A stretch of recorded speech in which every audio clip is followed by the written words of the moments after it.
Hawk and Carlton at Carlton Carnivores, and I'm here today to discuss probably one of the most popular carnivorous plant groups out there right now.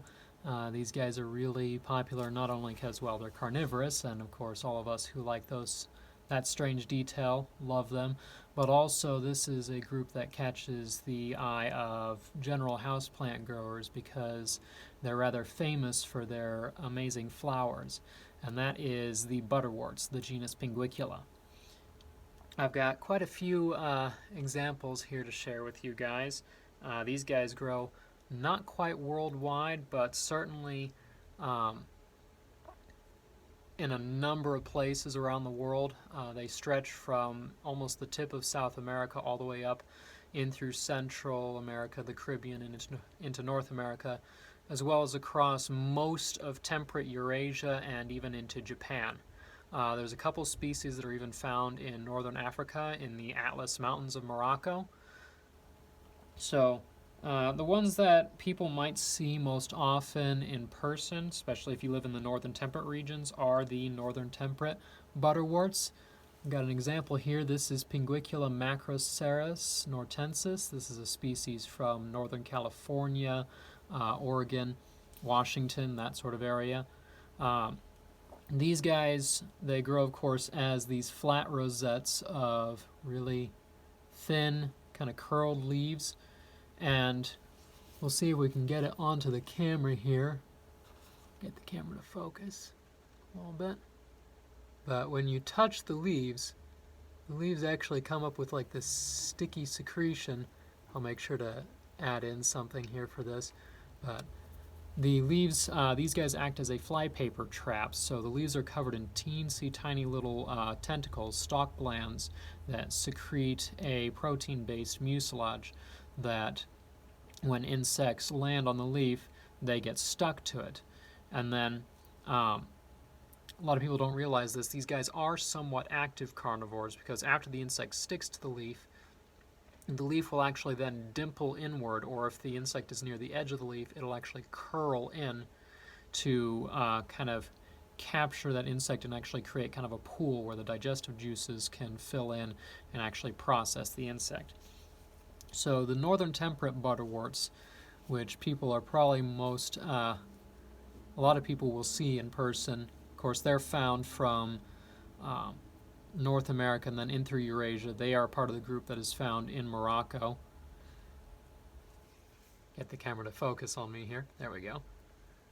But they are found through Morocco and then into Japan, Northern Asia, even down into the Himalayas.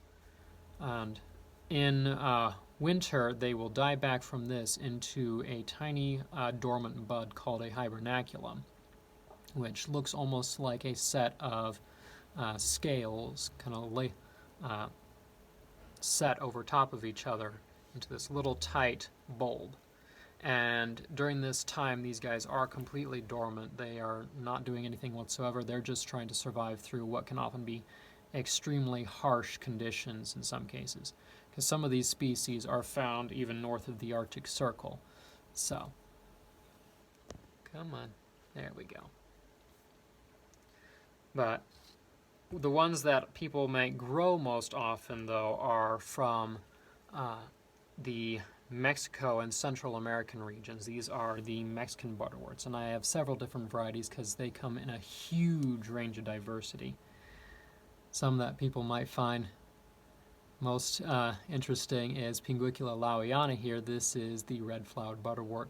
This is the only species that actually has a red flower, and this may actually be an adaptation to attract hummingbirds, since hummingbirds really like bright red colors, and they're the only ones that can actually reach their beak all the way down into that spur.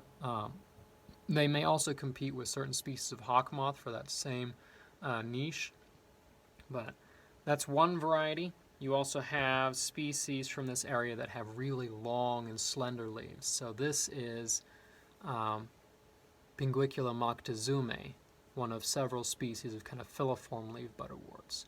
So this is what is referred to as a homophilous Mexican butterwort. So a lot of these species actually go through two different cycles during the year. This species stays the same all year round. It grows constantly. It has carnivorous leaves all the time and tends to grow in constantly wet seepages. Other species like Pinguicula lawiana, which I just showed, or Pinguicula crassifolia, go into what we refer to as the winter phase, where they lose their carnivorous leaves and instead revert to a set of succulent leaves that will still photosynthesize. They're still active, so they're not actually dormant, but they are no longer capturing insects. They're no longer producing leaves that produce mucilage, which can waste water, which is very important for them to conserve in these dry habitats during winter. And so they will die back to this tiny little bud here. I'll make sure to get a good video in on that. And so some species, most species will develop these kind of shingles of succulent or sometimes hairy leaves, very small rosette that conserves water. And as you can see here, this species is one of many that will actually bloom during this period. So we're waiting on this guy to give me my first flower from that species. There are a handful of species, though, such as Pinguicula macrophylla, Pinguicula heterophylla, and Meducinae, which actually do produce kind of like the northern temperate butterworts. They will actually produce a bulb that is usually underground and is fully dormant. So these guys are really popular because of their flowers. They look kind of like orchid flowers or pretty geraniums, and so they catch the eyes of a lot of kind of passing houseplant growers rather than just the carnivorous plant enthusiasts. You have, again, the northern temperates, the Mexicans. Those are kind of the two biggest, the most diverse groups in the genus.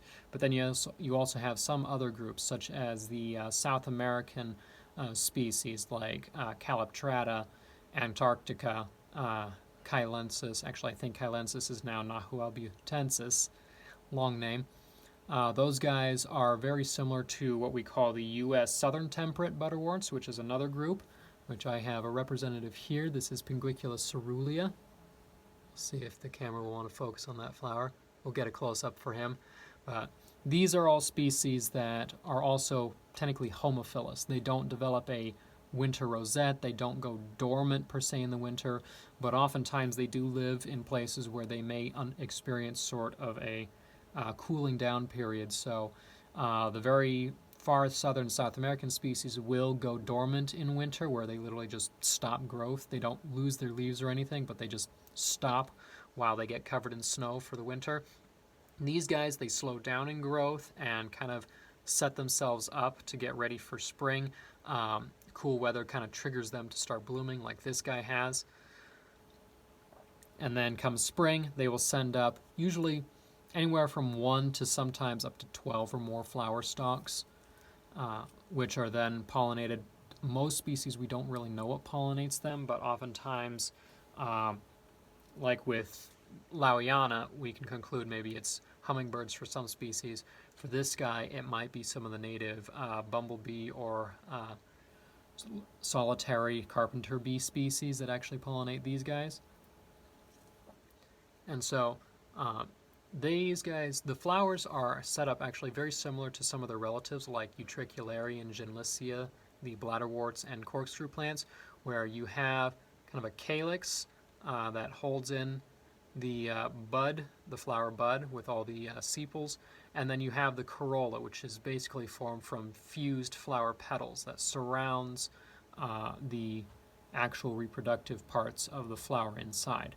So there's, on the side of the flower, you have, out of the way, you have the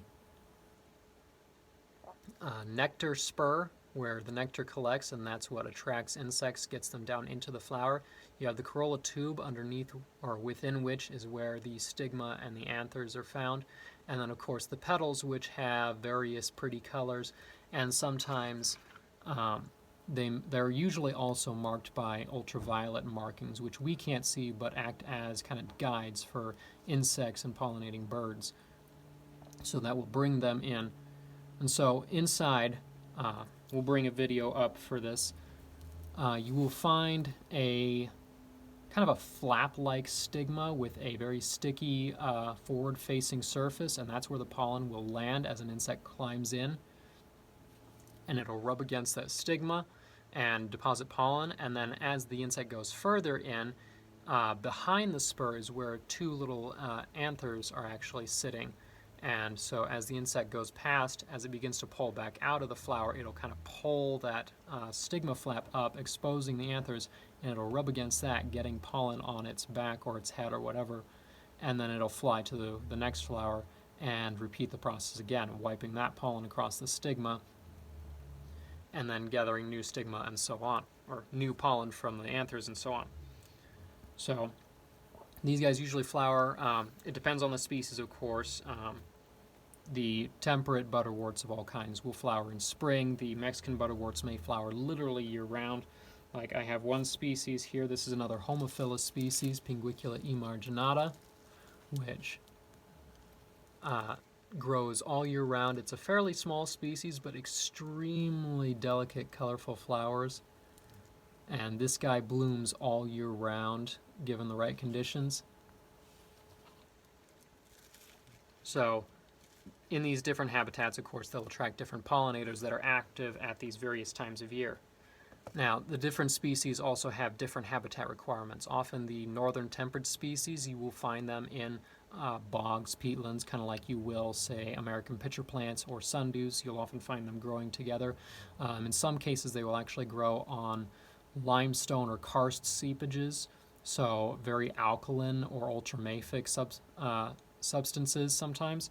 And in fact, Macroceras nortensis, this group, you'll find them growing alongside the cobra lilies, Darlingtonia, in the Pacific Northwest. So, and then in Central and South America, this often becomes even more variable. A lot of species do like those alkaline kind of limestone cliff faces that they will grow on. Some species will actually grow on gypsum sand dunes like Pinguicula heterophylla and Medicinae. They both grow in that kind of habitat. You'll have some species like Hemiepiphytica and Mesophytica that don't grow on rocks or soil per se, but instead they have moved to growing actually on moss pads on the trunks of trees in the cloud forests of Central America. So these guys inhabit a wide range of habitats and microclimates. And it's important to keep that in mind when you're trying to grow them too. Some species are really amenable to dealing with tap water. Any of the species that live on really mineral alkaline surfaces will often tolerate being watered with tap water more. Other species like the peatland species or those that live in really clean, like granitic seeps, really want cleaner, like a peat or sphagnum soil, and then very clean water, and they don't tolerate a lot of extra minerals. So like the southeast U.S. warm temperate butterworts like Cerulean, Planifolia, Primulifera, they all need that really clean water to do well. And then species on seeps or those in the Mexican areas that will enter winter phases, they like it damp during summer, usually not wet, otherwise they can rot. And they also like going almost completely dry in winter, so watering them at that time can actually risk damaging the leaves or damaging the entire plant. You can put yourself at risk of them developing what is often referred to as Browning heart disease, where there's either a fungal or a bacterial infection that gets into the wet areas around the crown of the plant and then kills the plant outward. So making sure you know what species you're dealing with and where it comes from helps determine what kind of soil you want to put it in, what kind of watering regime you want to give it, and then what kind of temperatures it might need throughout the year. So like the Mexican butterworts, they often tolerate fairly warm conditions, and they all like it fairly bright. Most of these guys will take very bright artificial light to almost full sun. Usually a little bit dappled, since these guys are low to the ground and will often be found underneath grasses or other plant life, so they're not always directly impacted by the sun. But you just want to make sure you give each species the environment that it needs. But once you do that, they're usually very easy to grow. They propagate on their own. Every time they flower, they will divide. So you can see, like on the Pinguicula lawiana here, I've got several plants in here, and I really haven't propagated this guy at all myself. It's done it all on its own.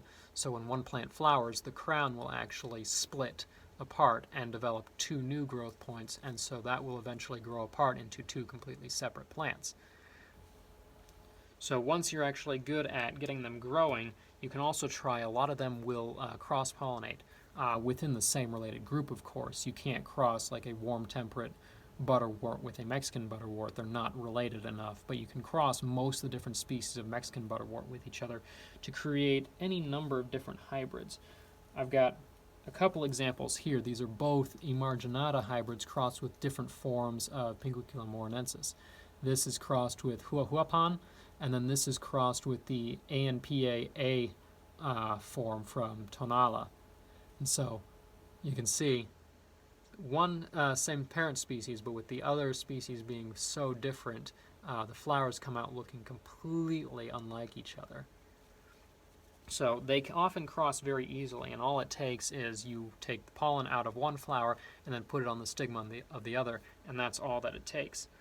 And usually most species you will be able to tell if you succeeded in pollinating, because once the flower wilts and falls off, the flower stalk then sticks around for a while, doesn't wilt away right away, and you will see the seed pod, the ovary, start to swell.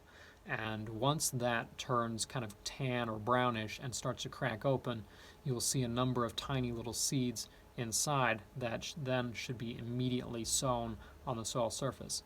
If you're dealing with temperate butterworts, the warm temperate plants are kind of similar. Once they crack open, you sow the seeds on soil surface immediately and get them sprouting, although those guys you can actually store seeds as well for a while, and they'll be just fine for several years in like the fridge. Mexican butterworts, they need to be sown almost immediately. Temperate species usually require a cold stratification, so you sow the seeds and then put it in the fridge for 4 weeks, couple of months, depends on the species. But then if you successfully pollinated, you got the seeds. Usually those seeds will be viable if they've been produced at all. And once you sow them, you can then get something like this, a whole pot full of tiny little seedlings. This is a brand new cross that I made not too long ago. This is emarginata cross Moctezuma. So this will hopefully have really long, slender, kind of red-tinged leaves, and then flowers that are bright pink with lots of intricate markings on them. So there's a lot of variety to work with these butterworts, a lot of interesting crosses that you can try out, and a lot of hybrids that are already out there. So hybrids are often easier to grow than any of the species because they often have heterosis, hybrid vigor, and also if you're crossing species from different environments, then they will also be far more tolerant of what kind of conditions you put them in. So there's everything from beginner species to truly advanced, extreme, expert level species in this genus. So species like emarginata, morinensis, Moctezuma are probably good for beginners. Then you have species perhaps like Calderoniae, Caliptrata, Pinguicula elongata or ramosa, the sensitive annual species like Pinguicula pygmaea, which are really expert plants. So that's all that I have for you guys for this particular video. If you liked it, please let me know. Make sure to like and subscribe to the channel here so you see more. If you did like this video, make sure to share it, of course, because the more the times these videos are shared and they get out to people, the more attention the channel will get and the better supported the channel will be. If you want to see more content like this, again, make sure to like and subscribe, but also make sure to consider becoming a supporter on our Patreon page, www.patreon.com/hcarlton, so you can help support the funding of taking time to build these videos and also write the blogs, articles, and such, fill in the database that is on the website, carltoncarnivores.com. Patreon members, of course, also get access to exclusive things such as exclusive content, video clips, and so on, giveaways, shop discounts, and more. If you want to see more, of course, you can also find me on social media, Facebook, Instagram, even TikTok at Carlton Carnivores. There's always new videos and photos and so on that I put on there because I love taking photos and sharing the plants. If there's a particular topic that you would like to see, if you have questions, anything you would want clarified, feel free to leave a comment below or contact me through the website, carltoncarnivores.com. There's a contact page there with all of my info. And until next time, I'm Hawken Carlton, and this is Carlton Carnivores.